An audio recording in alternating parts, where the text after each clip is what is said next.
My hands were shaking so violently that the hair dye mixture I was applying to the woman's hair was dripping onto the floor. My heart was pounding frantically in my chest, my mouth completely dry.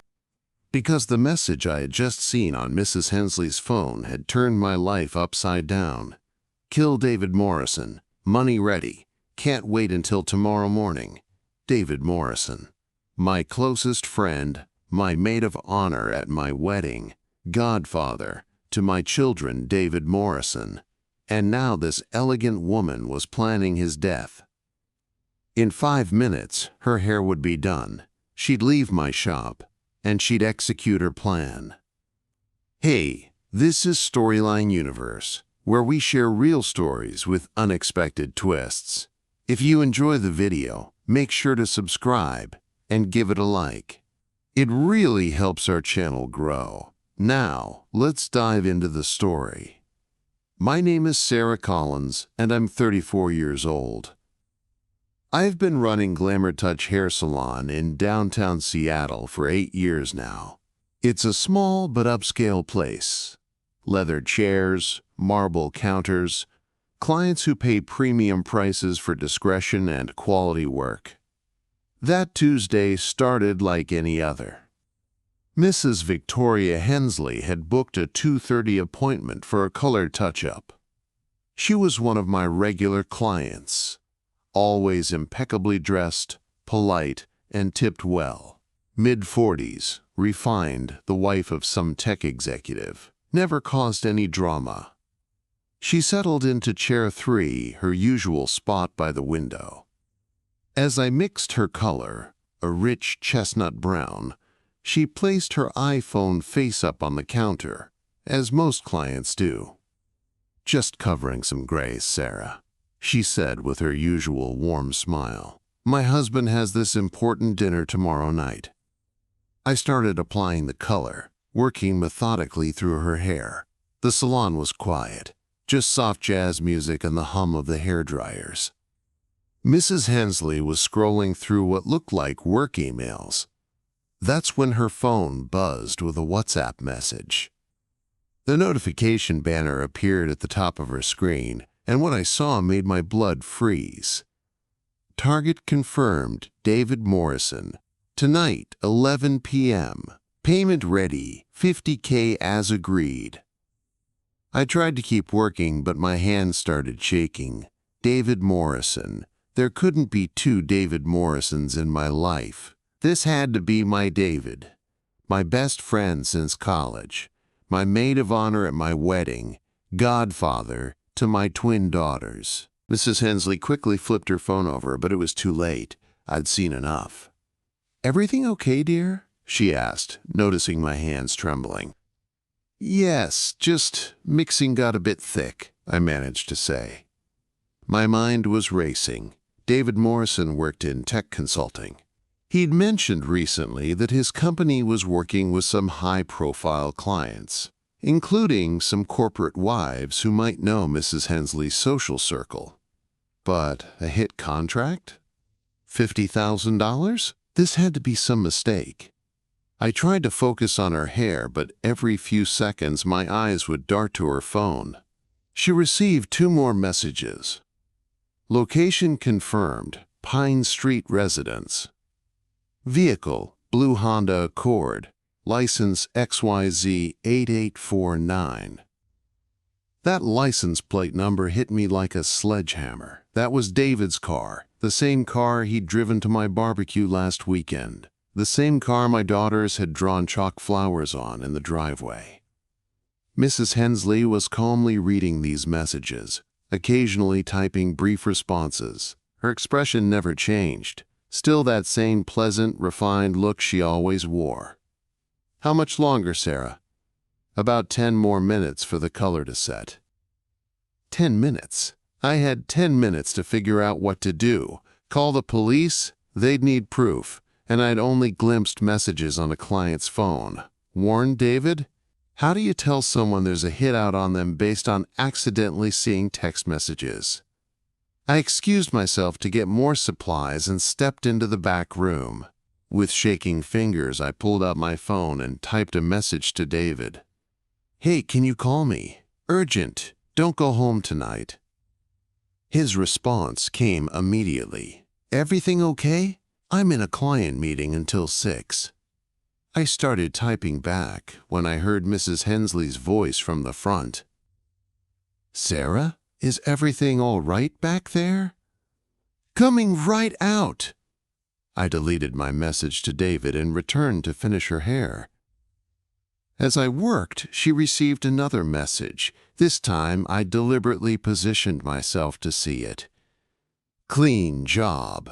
Make it look accidental. Body discovered tomorrow morning." My hands were shaking so badly now that I had to stop and pretend to adjust the color mixture. "You seem nervous today, dear," Mrs. Hensley observed. "Is everything all right at home?" "Just tired," I lied. "Long week." She smiled that same sweet smile. "I understand completely. My husband's been working late every night. So stressful when the people we care about are busy." The way she said busy sent chills down my spine. I finished applying the color and led her to the dryer chair. 30 minutes under here and you'll be all set." As soon as she was settled with her magazine, I rushed back to the supply room and called David. "Sarah, got your text. What's the emergency?" "David, this is going to sound insane, but you cannot go home tonight. You need to stay away from your house." "What? Why?" "I can't explain over the phone. Just trust me. Go to a hotel right now." "Sarah, you're scaring me. What's happening?" "Please, David. I'll explain everything later, but right now you need to disappear for tonight." There was a pause. "Okay, if you're this worried, I'll grab a room downtown." "But Sarah..." "I have to go. She'll be suspicious." I hung up just as Mrs. Hensley called out, "Sarah, could I trouble you for some water?" I brought her a bottle, my hands still trembling.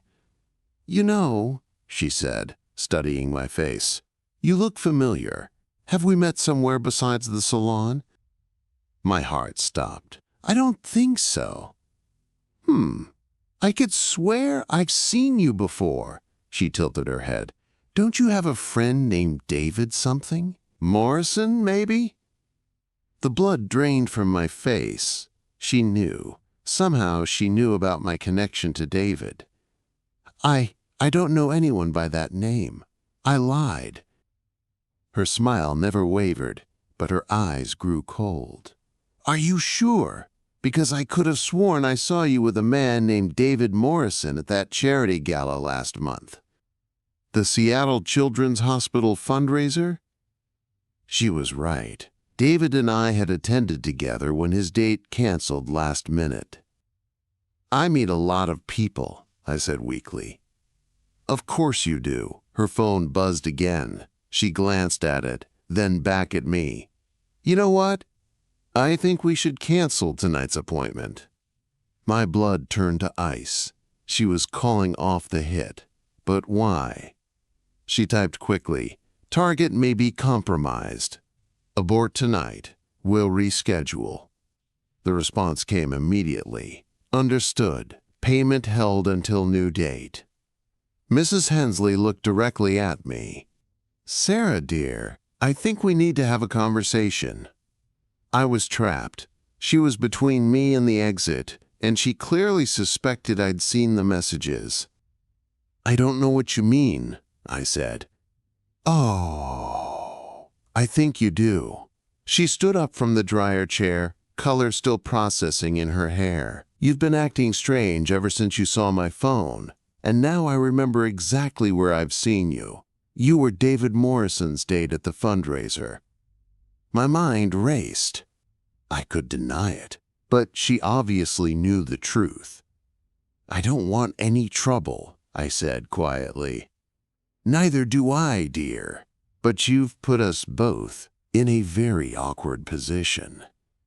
She moved closer, and I instinctively stepped back. "Here's what's going to happen," she said, her voice still sweet but with an edge of steel. "You're going to finish my hair, I'm going to pay you, and then we're both going to forget this afternoon ever happened. And David? David Morrison has caused my husband significant financial losses through some very poor business decisions, but perhaps we can find a more civilized way to resolve the situation. I realized she was giving me and David a way out. What kind of resolution? Let's just say your friend should consider relocating. Seattle is becoming quite expensive, don't you think? I nodded quickly. He's actually been talking about moving to Portland. Portland is lovely this time of year. We understood each other perfectly. I finished her color in complete silence. When she was done, she looked beautiful. The chestnut brown had covered her grays perfectly, giving her a sophisticated, polished appearance. She paid with cash, including a $200 tip. "Thank you, Sarah. You do excellent work." She paused at the door. "I do hope your friend David enjoys Portland. I hear the job market there is much safer." After she left, I immediately called David. "Pack everything tonight," I told him. "You're moving to Portland this weekend." "Sarah, what the hell is going on? Remember that job offer you got from the Portland firm last month? The one you turned down?" "Yeah, but—" "Call them back. Accept it. Tonight." I never told David the full truth about that afternoon. I just said I'd overheard something that made me think his business partner's wife was planning to cause him serious problems, and that leaving town would be the safest option. David moved to Portland within 2 weeks. He called me a month later to say he was happier than he'd been in years, and that leaving Seattle had been the best decision he'd ever made. Mrs. Hensley never returned to my salon. I heard through other clients that she and her husband had relocated to San Francisco shortly after David left town. Sometimes I wonder what would have happened if I hadn't been paying attention to that phone screen, or if I'd been too scared to act. Would David have made it through that night? I also learned something about myself that day. When someone I love is in danger, I'll do whatever it takes to protect them, even if it means making deals with people who speak in code about clean jobs and accidental deaths. The strangest part, Mrs. Hensley kept her word. David was never bothered again, and I never saw any consequences for interfering with whatever plan she'd been part of. But every time I see a client with their phone face up on my counter, I can't help but wonder, what secrets are hiding behind those innocent notification banners? And what would I do if I accidentally glimpsed another message like that? Some knowledge changes you forever. And sometimes, the most ordinary Tuesday afternoon can become the day you save someone's life, just by being in the right place at exactly the wrong moment.